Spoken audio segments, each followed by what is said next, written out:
Yeah, because we're live. Live with the Unlikely Agent podcast. I am here today with Amber Holliday, one of my very, very best friends in the world, and also my partner with the Roland team. She's been with me since the inception. Amber, please introduce yourself and tell the people out there a little bit about yourself. I'm Amber Holliday, and I've been an agent with you, obviously, for going on 6 years now. Yeah. I got my license a little bit after you, so I think we're about 6 months apart on our licensing. So I've been in Vegas since 2007. I was in the military before that. I was stationed here in 2001, originally from California. And then when I got out of the military, I decided to come back here to Las Vegas. Interesting. And why Vegas? Honestly, the weather. And when I had first got out, it was more because I wanted to do real estate. So I thought this was going to be the market. And I got out in August of 2007, and the market literally crashed right after that. So did my dreams of doing real estate when I first got out of the military. So I just liked being at Nellis when I was stationed here. I lived in Reno when I was younger, and we would come down here and visit. So it was one of those things. I just wanted to come back, and it's hot, and I like heat. Yeah, much better than the cold. Cold sucks. Have you ever lived in like frigid, freezing cold? In Northern California, one of the spots that we lived, we got almost 26 feet of snow. It was like 92. Oh, Yeah, you could like slide down the roofs. oh, yeah. When I lived in Chicago, I was a broke kid. So I lived in an apartment, and we didn't even have like covered parking, like no garage, shit. nothing. So I had to wake up an extra. They don't tell you this. You got to wake up like an extra 30 minutes early, and with your scraper and shit. I got like hot water, and it's just And ridiculous. thaw everything out and let your car warm up. And Right. I had to do that when I was stationed in Idaho. Yeah, I was hungover like every fucking day doing this, and I'm just like this. I was just constantly pissed. Like everybody who like knew me just thought like I was always grumpy. Kind of Yeah. was, but it was just because of that first 30 minutes of every day I'm out there just scraping shit off my windshield. Dude, cold is the worst. Yeah. Yeah. That's why I'm in Vegas too. So you were in the military, and from there you wanted to do real estate. What was that transition like, and what made you go that direction?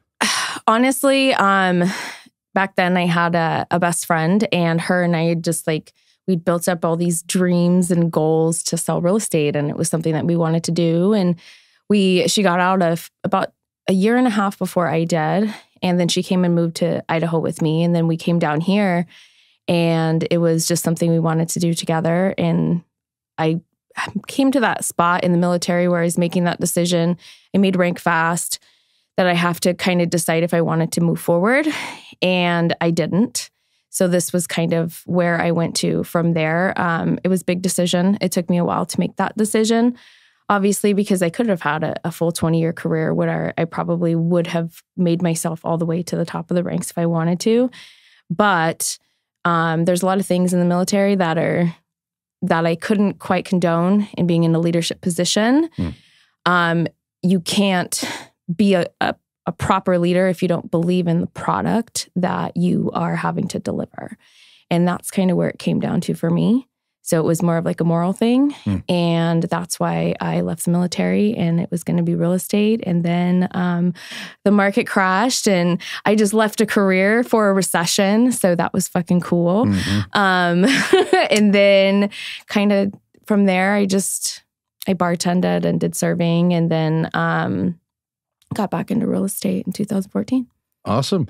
Yeah, I will say from my experience, we've talked about this before behind the scenes a little bit, like, because we're always trying to figure out, for those that don't know, Amber is leadership committee. She's the operations manager of the Roland team. So like, she's very entrenched with the hiring process. So we're always trying to figure out who are the best agents, what makes a really good real estate agent. Still, the jury's out. I mean, it's really difficult to kind of nail it, but a couple things as far as prior professions that we've kind of agreed on. We've kind of come up with three, and you're two of them, which is military and service or industry workers. Yep. The third being athletes. If you've got some sort of, baseball, football, they all seem to do pretty well. It's not always, but more often than not, they do well. Why do you think that is? Especially with military. Let's start with military first. Why do you think that transition with military seems to work? I think the transition with military seems to work because the organization that kind of goes into it and the discipline. So obviously, when you go into the military, they completely rock you to your core when you go through it, and it teaches you. I mean, you're folding t-shirts in a square. And at the time, you don't realize why you're doing this shit. And then later on, you realize it's because they're instilling the discipline in you to make sure that you could carry out the mission, whatever it's going to be later on. So I think that's an important part of what translates over into real estate, is because it's the discipline that's required in order to be successful. Because if you notice, a lot of people that are prior military that are realtors are very successful. I'm part of one of those groups. It's called Next Move Military. And it's a bunch of either past service members, current service members that are incredibly successful in real estate. Yeah, I see that all the time as well. When people say, I'm military, I'm like, ooh, I kind of like get a little excited because you know that typically they don't bullshit. They're disciplined. If you tell them what to do, they do it, and they do it exactly to the T. It's always, obviously they're incredible people to be doing what they're doing to begin with. And then you put them in a work setting and they just usually crush it. And then let's talk about the service side of things. Why do you think they transition? Well, if they have their head on straight, this one's the most where they, because a lot of them are a little bit on the reckless side, myself included back in the day. Same. But if you got your head on straight, I've seen a lot of, bartenders, cabana girls, servers just do well in real estate. I think it's because of the hustle that has to be there. I mean, when you work in the service industry, you're working for minimum wage. That's shit. And then they're taking your tips out of that anyway. So the taxes for your tips. So you might as well earn your tips. And so I think what a lot of it comes in is when people are inside that service, they learn how to make themselves a sellable product, and that's palatable to the public. And it makes it a lot easier in a career where you're selling things. But at the same time, in that same industry, working in giving people drinks, serving people food, you learn about them and you become empathetic to people. And I think that also translates over into real estate as well. Agreed. Yeah. Just being able to kind of read your client or, your patron and just customer's always right, even though we know that's some bullshit. Yeah, you but just think this, yeah. That's right. But hey, just give me your money. Yeah. So awesome. Very cool. A couple things that obviously I know about you that they may not out there. You are a vegan. I am. I have been a vegan now for 6 years, almost 6 years, 5.5. To the best of my knowledge, I haven't eaten anything. Every now and then, like there might be something random that comes up and I don't feel good afterwards. Like if you're ordering at a place that isn't solely vegan. But 5.5 years now, I've been vegan. God bless you. I know. That is tough. You do have a weakness for French fries, though. Is that correct? It's like more than a weakness. It's kind of like an addiction. Yep. I could forego all other sustenance and just stick with French fries. I would obviously die, probably cholesterol, some kind of high blood pressure would go with that. But yeah, French fries, it's when you're first starting out, it's hard to figure out like your diet, what you can eat, what you can't eat. So French fries are usually like the easiest thing to go to, and Taco Bell bean burritos. Like that's kind of your initial start when you're working a fast-paced job that you're out all the time, and then just evolves. I hated cooking before I was a vegan. It'd be like, there's some chicken in the oven, here's some vegetables, bleh, whatever. And then once I became vegan and realized that all the boxed shit is just disgusting, and you want to learn to kind of obviously eat healthy through it. So I started just going on Pinterest and following different vegan people, looking up different things and finding recipes I could veganize. And then I know that's what I started doing is it's all of a sudden I'm making all this crazy shit that to a big, huge Thanksgiving table full of all the main items that you would normally have, but I've just veganized that. So fascinating. I hear, and tell me if this is true or not, the Jack in the Box tacos, are they vegan, vegetarian? What's the story with those? It's not real meat, right? They used to be. It's called textured vegetable protein. So it's a product of soy. It's defatted soy, and then it's kind of like just defatted and then dehydrated. So it's flavorless. So you can make it into any kind of flavor that you want with the seasonings that you put on it. Interesting. I know, so right? you could technically, because it's not meat. Well, that was before. Okay. I don't, those were like the good ones. Like I love those tacos with cheese. Yeah. I do miss cheese sometimes. But yeah, it's before they were TVP and now it's regular meat again. Yeah, it takes tremendous discipline, and I know like people do it for a variety of reasons, right? I understand from like, the animal perspective, right? I don't like the idea like anybody else does. I'm not a psychopath of like, killing a pig or, slaughtering a pig, but they just taste so good. And for me, it's like, because I don't drink, as you know, Yep. I don't have a ton of things that I like to indulge in, and food being one of them. It's like, if I don't have meat personally, I think I might lose my mind. And sometimes me and you will have these discussions. 5.5 years. Have you ever like just almost cracked, almost broke, or? No, it's kind of like a switch that you flip inside of your head. It's a commitment. And once you've made it, for me, it was health reasons. The amount of pain that I was in before due to my stomach issues made it to where I got to the point where I wasn't even able to eat food anymore. And I was getting so sick and the antibiotics weren't working on my stomach. So I also smoked cigarettes back then, which is crazy when I look that I ever did that. And I quit those. And I started my vegan diet the same night. So, and that was it. And that was like I said, 5.5 years ago. And the commitment that I made to that I didn't want to ever feel the way that I had felt before again. And I was at that time, in my 30s. So I'm not going to change the way my stomach is unless I change my diet. So every single bit of animal protein that I ate made me sick, which sucked because I did love it. But at the same time, now I don't ever want to feel the way that I felt again. And now that I've made the commitment to this at this point in time and it works for me, there's zero reason for me to go back because it would only cause more distress physically for me again. Makes sense. So it's more from like a health perspective than it would be for like, even though I know that you're a big time animal lover, but it's more on the health side of things. That's how it started. Yeah. So that's kind of how it goes. And then the more that you are, the longer that you are, you kind of research more things. You understand more things, and then your thinking evolves, and then all of a sudden all your makeup products and your hair products, and then now you're buying clothes and you're buying shoes that are vegan materials that are not made from animal products. So it kind of just spirals into that. But I mean, I'm a big proponent of people doing what is best for them, and I'm not going to push what I do on you.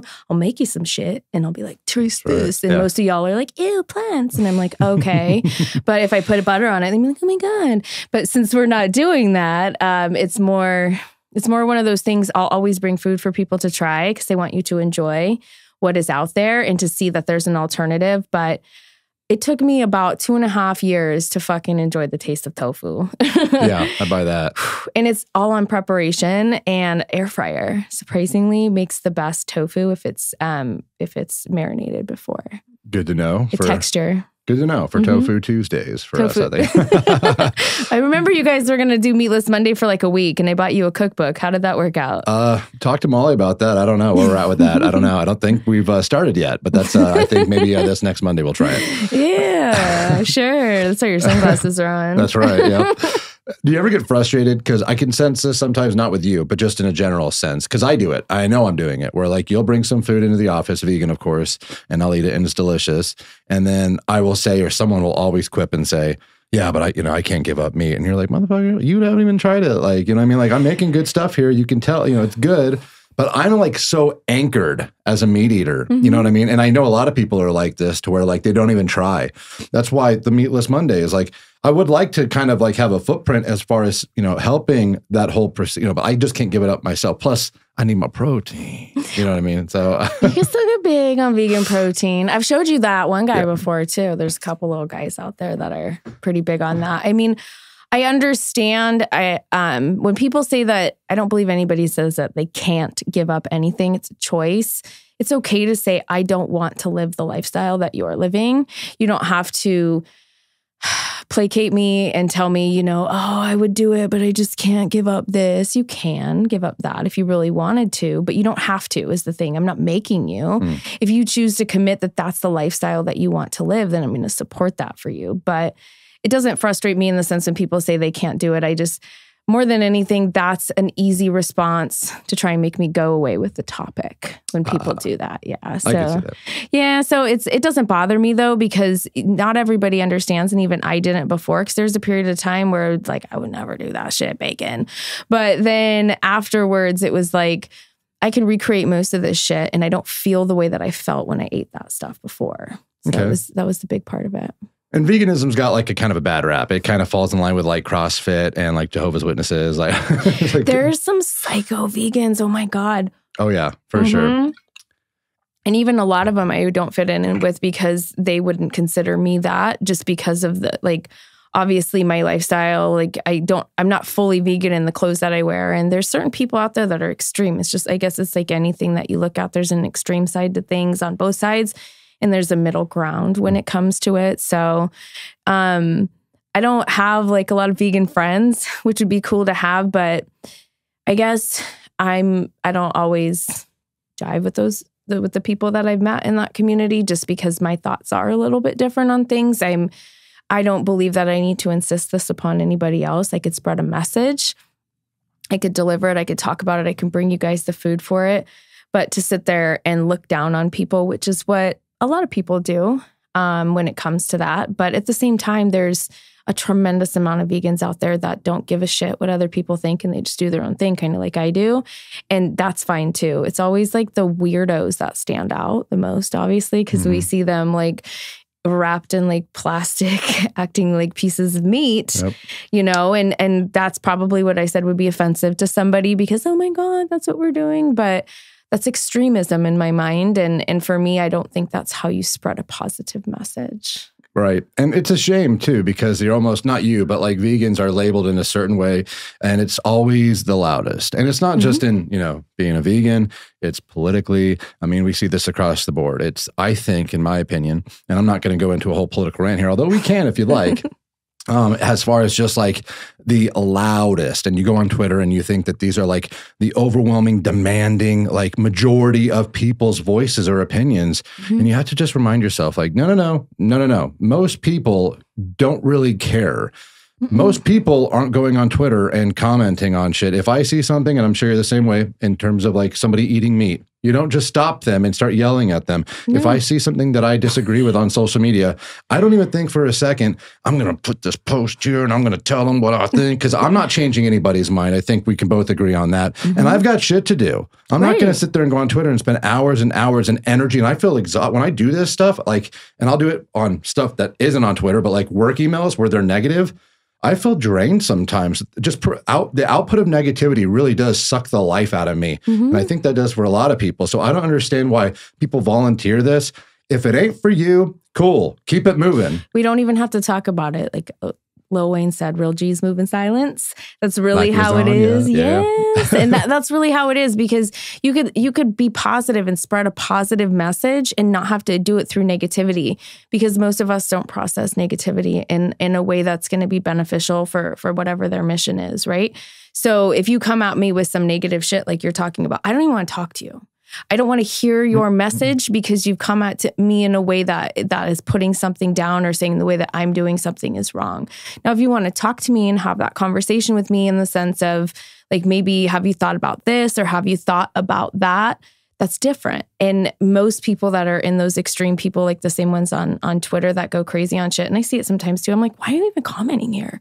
Like, what is the purpose of this? All of that energy that you're expending on that, you could be putting into positive energy somewhere else, because everything is energy.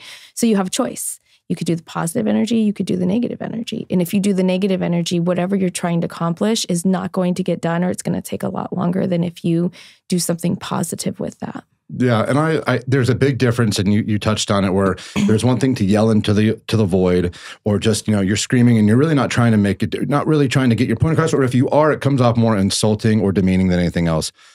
And that's kind of the majority of things I see, not on Twitter that I use that as an example, but just in general. But what's really refreshing is when two people who do not see eye to eye or disagree in certain ways or live different lives, they come together and they actually have a conversation. And you don't see that often nowadays.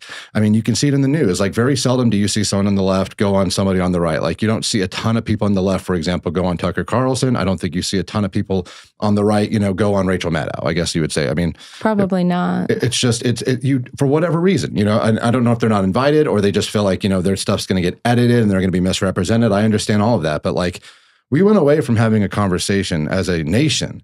And that's why we're so divided, because we're just afraid to communicate. We can't just have discussion anymore. And it's really sad to watch. And I think we look at social media and we think that is kind of like leading the charge, because that is how we communicate now.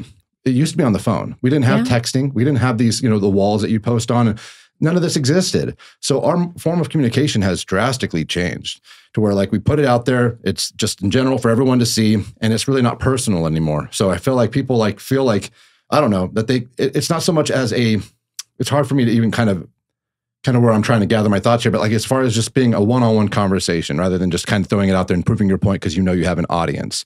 So like authentic conversations are like a thing of the past. Mm-hmm. And it also creates, in my opinion, like narcissists. Because you think about it, like primarily it's your photos, it's stuff that you're posting. So like instead of somebody calling you or you calling them and saying, hey, how was your day? How's your mom? How's that new job position you just took? You're not doing that anymore. You're commenting on somebody's photo typically. And so what you're doing is you're posting your stuff, you're putting it out there and you're just waiting.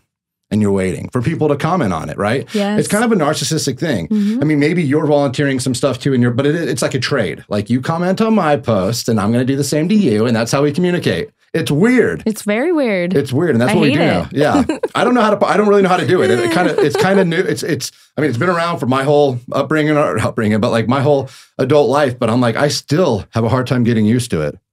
And social media is really weird for me. I have really bad social anxiety. Most people don't believe that. So I hate posting. I hate people commenting. I would rather just make a post and nobody like it. That would make me feel better because then I'd be like, at least I'm a loser. And it's easier that way. But I think the problem with conversation is when it comes to on social media is you see that post and you react. People are reactive. We need to stop being reactive about the situation and actually look at it and think about it and listen to it and ask why. Why do you feel that way?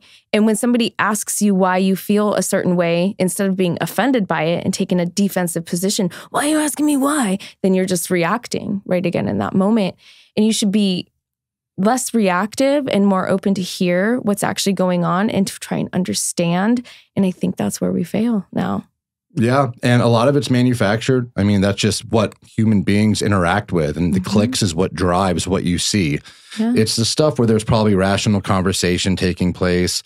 You won't see that typically because that's healthy. They don't want you to see that. They want you to see the trolls going crazy, cutthroat, and they're really just shining a spotlight on like this really crazy negative stuff because they know in the comments it's going to be gangbusters. And the more comments, the algorithm like, nom. It eats it up. Pushes it out there. So another reason why social media is a devil and we should all get off of it. I do believe that we should limit ourselves. There's actually, I don't know if you've ever watched Black Mirror. It's a show on Netflix. So it's good. Modern day Twilight Zone, which I was obsessed with Twilight Zone as a kid. So I love Black Mirror. And there's an episode that focuses on social media. And like as you go through life in it, you are judged by the amount of people that are liking you. And you have a social status based on your likes and the clicks. And that's where people are going now. And it's becoming horrifying. You're making videos that aren't even about yourself. 95% of what's out there isn't actually true. You see how easy it is to make a fake video. Everything's a filter on it. So we don't actually know who anybody is. And I get it. You want to filter your face, you can. There's nothing wrong with that. But every now and then you have to show who you really are because some of these filters are so out of control. You don't even know how who the person is. And that's kind of what it goes to show in that Black Mirror episode as well. You know, how much it changes you as a person. And then you become a slave to the system of how you're supposed to be liked and that you're supposed to be liked by everybody when we have to realize that most people aren't going to like us. That's why we usually have a limited selection of friends that we truly hang out with. And you have to accept the fact that we're all different and not everybody's going to want to be your friend, and that's okay. And you shouldn't judge your worth based off of who on social media is liking your posts, because if someone has so much time to be on there liking and commenting all of your posts, what are they actually doing with their life? Right. I mean, that's a lot of time that you're spending on social media. And I get stuck in the void sometimes. Usually mine's some cat stuff or some weird humor stuff. But it's one of those things I try not to get caught up into what people were saying.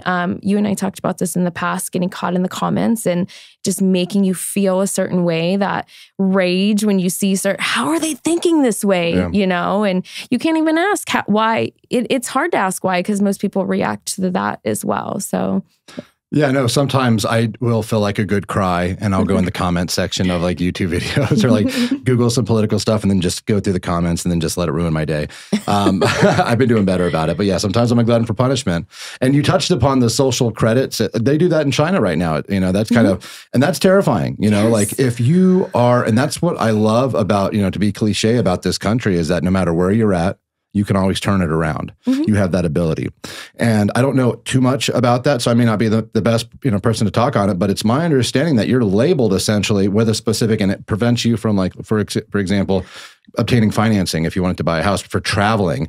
And then it's public knowledge of what you particularly are as well, so that you're already labeled. You can't even showcase somebody, your personality, that you're really funny, you're cool or charming or nice. None of that matters because you're a 5 out of 10. You know what I mean? And that's scary in itself. And I don't know. I hear that that could be a thing in the future. I certainly hope not. But that was something, you know, Black Mirror, there's a couple episodes because I really like, I think there's 3 seasons. It was so good. But a lot of their stuff, it's starting to be like, man, they were pretty damn accurate to what it's looking like it's going to end up being in a lot of ways. A lot of them are. And it's scary when you think about it, especially now when we have things like GPT that are coming out and being AIs and taking over these things, because some of those episodes of Black Mirror like that. But the biggest thing, it's like the Twilight Zone. They focus on fears that can possibly become true. And as unrealistic as they may seem, they're not. I mean, some of these things, the social credits and things like that, I mean, and again, 95% of what we put online is not true. And a lot of employers in the United States use that now. They go and they scope your social media first to see what you're doing. Do you have extreme thoughts and beliefs? You know, are you doing things that would be derogatory towards the company that you're about to work for and things like that. The good thing about here, obviously, is nobody's going to stop you from that. But if that was our only thing that we're judged upon, we're all kind of screwed when it comes to that, because there's no accurate representation of who we really are on social media. And it's kind of scary to think about, because when we were coming up, like a lot of us didn't have a social media when we were younger. No. Now every single person is going to have dirt on them. It's crazy. If you think about like from a politician standpoint, because that's their, you know, they're going to dig dirt on you. I mean, like they do this for everybody. They'll go back 15 years, like, oh, he said this, let's cancel him. And then he gets canceled, which is insane. But anyways, no, but think about like from a political standpoint, the only way in the future, like we're already there. If you're, you know, 50, 60, 70 years old and you're running for office, you're going to have just like so much crap for them to dig and destroy you with. And if you don't have it, that means you've been manufactured from birth to be a politician. And that's more terrifying. It's freaking like just, I don't know, the mudslinging that goes on in politics and all of the arsenal that all the ammunition that they're going to have, the opponents, it's going to be just crazy. It's already crazy when you get, you know, Trump in the mix, throwing dirt. But you just, you know, you wait and see, because they're going to have so much ammo. It's going to be wild. It's pretty crazy. A lot of the times when I think about the political atmosphere now, do you remember that show, Lil Bush? On Comedy Central. It's like Lil Condi, Lil Bush, Lil Jeb. That's how I feel all these politicians obviously are now. It's a giant sandbox and they're throwing all this shit and mud onto each other, and nobody gives a shit about what's actually going on here. It's one of the highest paid careers in the United States. I mean, people can make a lifelong career. When I was younger, Senator Feinstein was in California politics, and she just retired recently. And I'm 41 years old. Just to think about, how can you be worth, you know, almost $1 billion and be a politician and have done it for your entire career? And that's the problem, because one person shouldn't be there the entire time. You are outdated at that point in time. And even all the stuff that you were talking about from before, a lot of that they have covered up. And the Nepo babies, obviously, those are the ones that are manufactured. The most scary are the Nepo babies, because they're given everything and told what they need to do. But in general, I think politics in this country are meant to divide now. Think about the type of person that wants to be a politician. Like, they're kind of interesting, right? Yeah, when I was younger, I had a lot of desire to understand more and be a part of a political campaign when I was younger. But then as you get older, you realize that there's always a predetermined outcome. Maybe I'm a crazy person when I say that. I mean, we do live in the matrix, right? But there's a predetermined outcome on a lot of things that we think we have control of, but we don't. And I think that's the problem with politics, is if you're trying to be a person and you're not a person in politics and you don't have the juice, as they would say, and you don't know the right people and you're not a part of the predetermined outcome, you're going to get destroyed. That's right. And if you don't have the juice, you better get the juice. Better get the juice, all about juice. And how do you get that juice? In politics? Uh-huh. I mean, usually, God, there was like this army guy that in the last couple of years with all the COVID stuff that he actually got removed from posts from some of the things that they said. But it's one of those things in politics, you have to be willing to allow your integrity to be slowly chipped away, and you will find a way to justify that. And each time it's a tiny little piece that comes off of you. So it's not saying that politicians are crappy people and that people that want to be in politics are crappy people, because there's some people that really do give a shit. But people that are part of the establishment, they don't care about you and me because they don't need to. And those parts of them that used to have already been cut away from them because the checks are big enough to where that doesn't matter anymore. Nailed it. I think everyone starts off with the best intentions. If you're going to go into that career, you have to understand, like, it's going to be, you're going to have to, especially the higher up you get, you're going to have Secret Service, you're going to have people watch out for you. Even like, if you're high ranking, you have to somewhat fear for you and your family's safety. You're going to have your reputation kind of publicly dismantled. Like, there's a lot of things where it's like, oh, okay, I don't know if this is for me.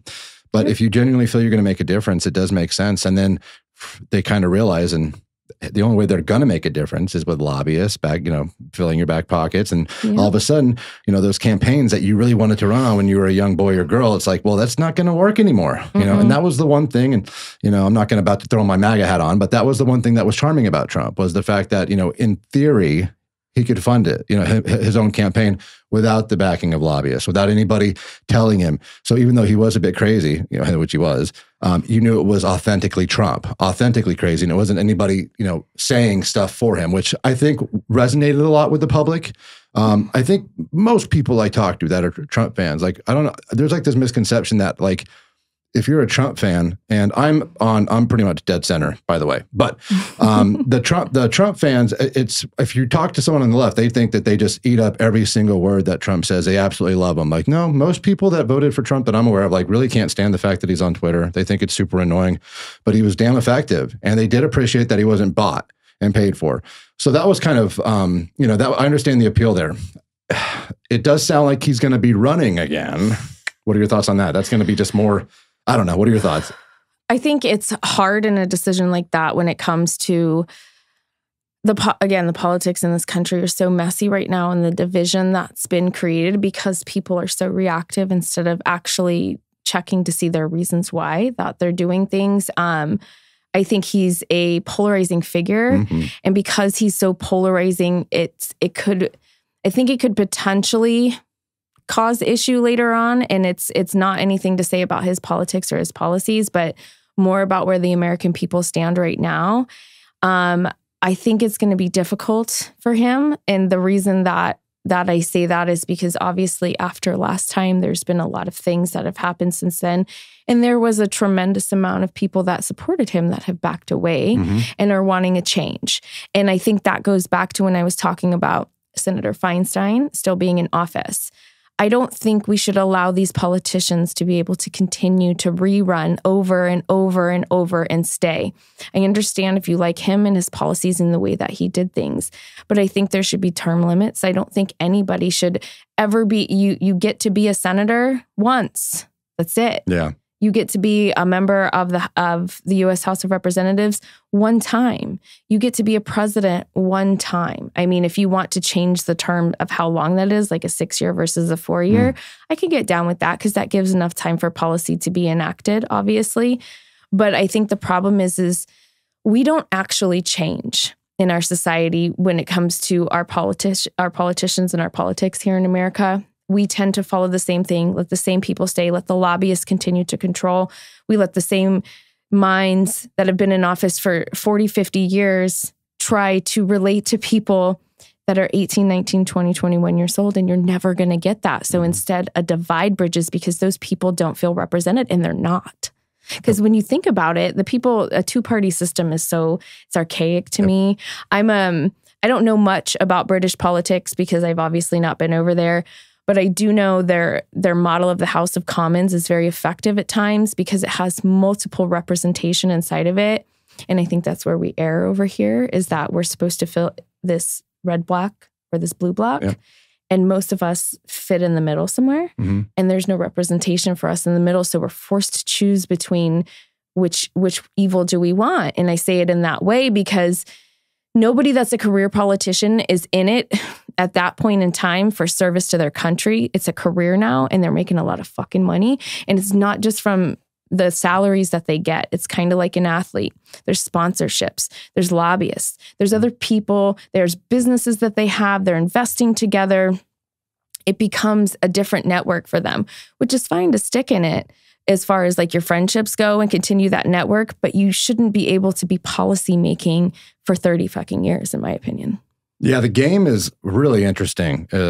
Just the fact that we have a two-party system. Mm-hmm. And if, you talk to most people, and I think that they have more insight on what's wrong with the opposition than what's right with their candidate. Yeah. And that's telling with the commercials whenever there's campaign season. It's never like, I'm Mike, and this is why I'm awesome. It's Amber sucks, and this is why. Yes. You should be spending, in my opinion, and again, I'm not the one looking at the data, but the data obviously reflects that, the public is drawn to negativity. That's why social media does so well.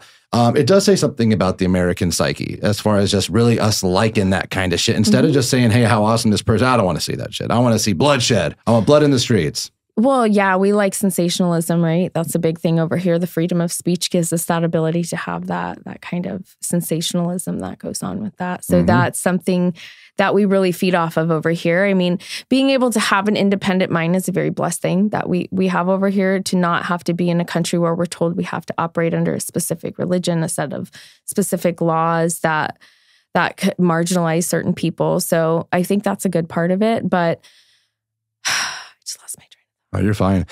Before we bounce off this subject, 2024, Trump versus Biden, if that were to go down. Oh, that's what I was going off of. I was actually going to talk about the way that we like the stuff. If you look at the last election, the Cambridge Analytica, if you watch that, it shows how Americans were just eating up the negativity. And when they'd seen that, the Cambridge Analytica saw it, it'd push harder. And they'd push harder with the negativity because we were just eating that up.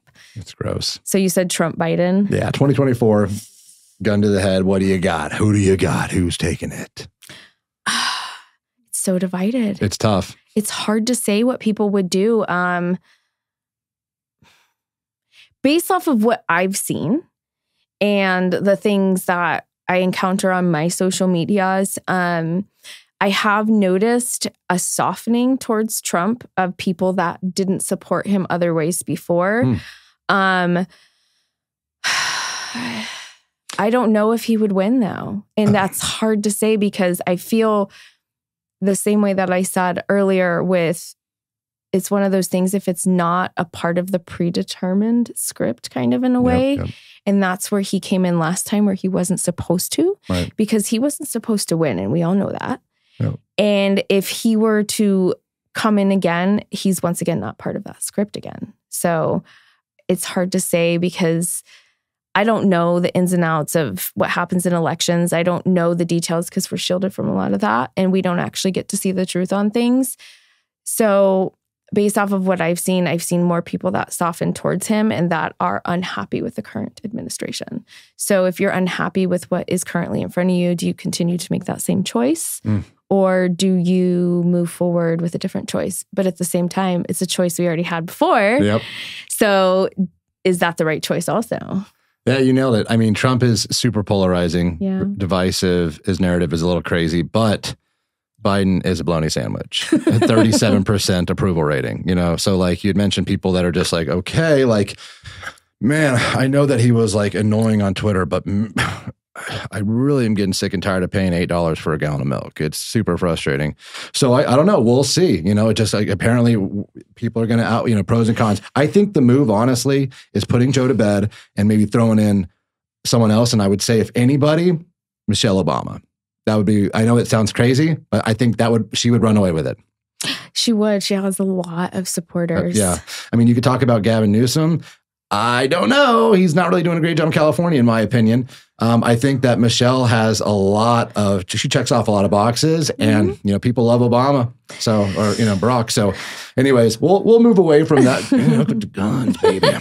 You mentioned Chat GPT earlier. Ooh. How familiar are you with that?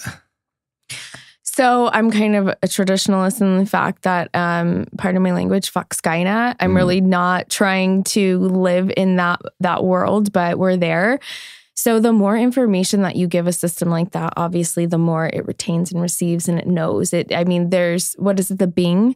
One of the robots that, I don't know if it's Bing or Microsoft, I know Tesla has some robots too, that is now mirroring people's emotions. Wild. Dude, like to me, that's crazy. I understand where we're moving as a society with things, and that having that level of assistance is incredible. But at the same time, my mind is a bit nuts. And to me, I think that is setting yourself up for some kind of failure later on, because if you lose control of certain things, it's not just a movie anymore. We have to remember that. If you look back into the 80s, I was born in the 80s, you were not far after, you realize that a lot of those movies that we watched that didn't seem real, all that shit's coming true. I mean, I'm kind of disappointed that we don't have flying cars like we were supposed to, like the Jetsons said. But at the same time, I mean, we've evolved so far ahead, and all that stuff we used to watch that was like, that's never going to be possible. It's possible now in Chat GPT. Like, I just wanted to see, so I had to write a listing description for me. I was like, oh my God. Like, and I thought I wrote good. And no, Chat GPT wrote way better than I did. Yeah. Chat GPT is, there's all this noise right now with our government wanting to, get in the TikTok discussion, trying to shut TikTok down, which I think is, honestly, I think that's a good idea. But no one's talking about shutting Chat GPT down. That's way more of a scary thought, what this thing is capable of doing. And like the past, since the computers have even been invented, like within 30 years? In this, like, I don't, but pretty much the 90s. The amount of evolution that we've seen from a tech standpoint, just the evolving of mankind, has been just astronomical. We've evolved more in like 30 years than we had previous, like just centuries. Yeah. So now that this thing's at our fingertips and it's already at 4.0, like strap in. Like a lot of us are going to be unemployed real soon. So it's going to be real scary. I was at a real estate event and they were talking about it when it first came out, and just, I think a lot of agents are failing to realize the significant impact this thing's going to have, because especially like the older agents that rely a lot on their experience, their education, it's like, well, I know this and I know that. I'm like, well, everybody's going to know this and that, because all I have to do is punch it into Chat GPT. The public, all they have to do is punch it into Chat GPT.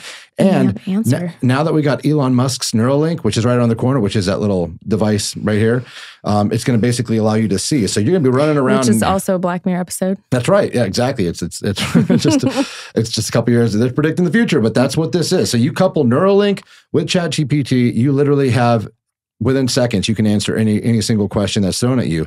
So what would make you different as a real estate agent to the next person or to the person interviewing you? Absolutely nothing. What I do think will make you different is your brand. I think, because here's the thing. I kind of make this point. If I were to read a script of like a sexy action hero, right? And then afterwards, Brad Pitt did the same exact script. Who's getting that part?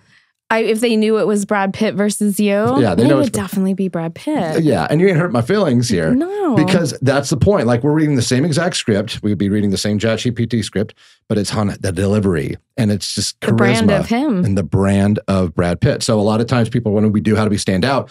Well, you get yourself a podcast or put yourself an Instagram page or start marketing, branding, differentiate yourself, because I got news for all of you agents out there. If you're relying just on your education and your experience, you're going to be screwed. We're changing as a society. So as agents, we have to change with that. And archaic ways of doing things are not going to work anymore. Our top, area of buyers are 30-year-old millennials, 30 to 34-year-old millennials. Shit, even got some 26-year-olds in there, somebody that doesn't understand how the internet works, that calls it interwebs or says weird things like that disconnects them with that part of the population. You're now losing the largest group of clientele purchasing right now. And if you are not polishing yourself and making sure you're up to date on all of those things, they don't want anything to do with you. You'll then be sus, which I can't believe I used that word, but that's part of it. And it's not that you're selling yourself into a different person. You're just evolving with the way that society evolves. And if you refuse to do that, you are going to be stuck in mediocrity. Yep. Because that's what you become, because everybody else has now ran past you and you are no longer keeping up with the pack, and nobody wants the person that's behind the pack. Do you think they even care about buying property in a lot of ways? I mean, especially with like virtual reality coming. Do you really care how big of a home you're at? Like realistically, just give me enough room to put my couch. I can just put my little headset on and just tune out. I can go anywhere. I can be, in Hawaii. I can be in the Bahamas. I can be, Indonesia. It doesn't matter. Yeah. So why does it matter anymore? Like how big your house is, how nice or upgraded your home is. Does it matter? Will it matter? I don't think it will matter the way it does now. I think one of the things that we have noticed is in society in general, especially in America, especially at the age of 30, less and less people are having children as well, or they're having less amounts of children. You don't see the typical big families. Like when I was a kid, I have 3 sisters. Most people have a couple of siblings. That's few and far between now. You don't see that as much. So because you're starting to see that people are changing the way that they look at things, the house to them doesn't matter the same anymore. They just want a spot, like you said, that they can afford, that they can live in. Now, for them, they don't want rising rents. That is a big thing. So a lot of them stay with their parents. But if they can find a house, millennials at that age can find a house, they're not as focused on having that $500,000, 2,200 square foot house, which that's not even realistic probably anymore, with a pool and a big old lot anymore. They're okay with that house with the 1-car garage that has 2 bedrooms, because all they need is that one spot for them to do what it is. And that's a lot more people are spending time at home and finding their recreation at home. Yeah, we're seeing that. And it's not like they really trust it from an investment standpoint either. Like, the younger generation, they don't trust the banks, and hard to blame them there. They're all into the cryptocurrency. Yeah, which is still kind of foreign to me. I mean, I have a little bit of it, not like some people, but it's a little bit harder for me to understand. Obviously, I'm older and a little bit more traditional with the way that I do things, but at the same time, I understand that that's where we're evolving to. And if you want to make connections with people, how you make connections with people is you listen to them and you relate to them.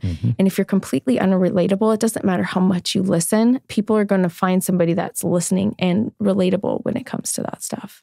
Yeah, Bitcoin's confusing. There's very few people I've spoken to where like either they articulated it in a way and I think they were kind of dancing around it because they didn't know what the hell they were talking about, or it is just so complicated and the way that they explained it to me was accurate and it was just too much for me to like comprehend. Yeah. Either or. I don't really get it either, but I do know where there's smoke, there's fire. And a lot of people significantly smarter than me have a position in Bitcoin or some sort of digital currency. So I think it's worth at least looking into. I'm definitely not saying load the boat, but I am saying maybe, a couple percentages, allocate that over into cryptocurrency, especially when we're seeing the fall of certain banks. And I know it just was Silicon Valley and maybe 1 or 2 others, but that does show you that our banking system is not bulletproof.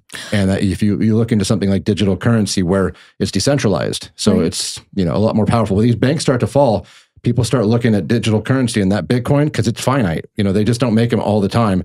There's a set amount. So it's gonna hike that price up. So Bitcoin in particular, maybe Ethereum is a backup. I don't know too much, but I know that those are the 2 on the radar. Check those out. Yeah, it's and again, back to them not wanting to invest. They do have a lot of fears. We live in different societies than obviously you and I grew up on. I grew up on Oregon Trail Print Shop. That was my extent of computers and AOL chat rooms when I was 16 years old. But it wasn't one of those things where I was constantly exposed to what people are exposed to now. You constantly have, social media that's coming at you with all of this information, just negativity planting into your brain. And now these kids have a lot higher stress than we used to have. Not saying we don't have the same amounts of stress. They handle it different because, I had Encyclopedia Britannicas and a Dewey Decimal System to look things up. I didn't have a chat GPT that I could talk to find me all the information I need. These kids have that now, and that's a lot for them, and it's a lot for their little brains to handle, all of our little brains to handle all of that information overload coming in you all the time. And it's easier to just say, I'm going to stay here. I'm not going to worry about that because I don't trust that. And there's a lot of misinformation out there that's causing a lot of distrust for people. And it's hard to look at something and know where the actual truth is. What's scary too is like as we evolve and these new tech devices come out or ChatGPT or just any type of evolutional advancement, that there are people that are older and they just throw their hands up and they're like, it's moving faster than I can comprehend it. Therefore, I'm done. You were seeing this with like social media platforms and stuff. It kind of gained popularity. You know, maybe somebody would get a Facebook, but then, you know, Instagram, Snapchat, all the Twitter, like, no, what? No, I can barely keep up with Facebook. And that's just, and so, you know, again, so you think about this tech and the way it's evolving, and it's like, ChatGPT, I'm telling you, if you haven't played around with it, play around with it. And it's not like, it sounds almost like a Google search engine. It's not. I mean, if you treat it like that, you can. Like, if you want to Google and get an answer, sure, but you can have it do things for you. Like, for example, I want you to write me a poem about Hulk Hogan wrestling an alligator. And instantaneously, it will do it. And I know it because it did it for me. And then I was like, you know what? I want it to be a little bit funnier and make sure that you reference Macho Man Randy Savage as well. Please give him some respect. And it did that as well. And I would tweak it, you know, throw in Jake the Snake and, you know, throw in a title belt. Before you know it, and it was all a poem. It was all set. And it would make these revisions in real time. Yeah. And it was just crazy. And if it can do it with the Hulk Hogan poem, it can do it with code. It can do it with like literature. It can do it for anything. It's my understanding that it is beating 90% of people doing the bar exam for lawyers. 90%. What? Yeah, just like that. Just like this thing just came out a couple months ago. People have been working or for years, you know, was it 7 years to get a degree in law? I don't know, but it's a long time. It's definitely longer than ChatGPT's been around, and it's beating 90% of them like that. And this is just the beginning. They just came out with 4.0. It's going to be wild. Wait and see. And I'm telling you now, if you are one of those people that were hesitant because, you know, Facebook or all these things, just at least get a grasp on ChatGPT or you will be left behind. Yeah, you need to know what's evolving in society and be able to operate with it or you become obsolete. And I think that's where a lot of people, like especially in real estate, fall behind when it comes to that. I mean, when you think about it, it's not just something, it can write you a poem. It's like a professor. It's like a teacher. It's all of the things combined into one that you can get all of your information that they warned us about in all these movies and Black Mirror shows. And it's right there in front of us all the time. And it gives us accurate information because it's actually pulling from legitimate data sources, which is even scarier that it has all of that information as well. If you're a teacher right now, your head's got to be exploding. Like, right? How are my students really writing these? Like, I don't know if it's like plagiarized. Where do you look it up? Like, you can't, because it's if you think about it, like when I was having it write my listing description and then I would throw things in for it, it was different every time it came back. That's so. And then what if you're like an author too? Like all of a sudden, like, you know, if you're writing Harry Potter, just like, okay, like let's throw in a fucking, you know, a tiger that like flies and shit. And like, I wonder if somebody has already done that. If they've like said, recreate Harry Potter, but add this in it.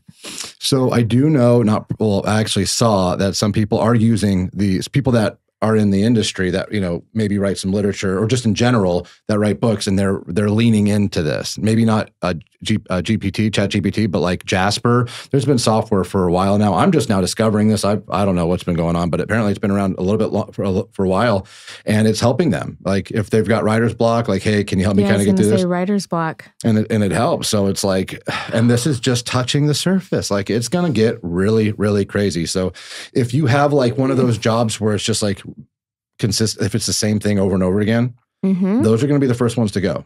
And those are going to be the ones that take your job where the computers take your job, essentially, when it comes to that. So that's why we have to constantly evolve, because then we become irrelevant in our position where they no longer need us anymore. And we've, in our industry, already seen a portion of that with Zillow and how Zillow came into the real estate industry. It's funny because I have an old book from 2007 when I took my real estate school here in Nevada.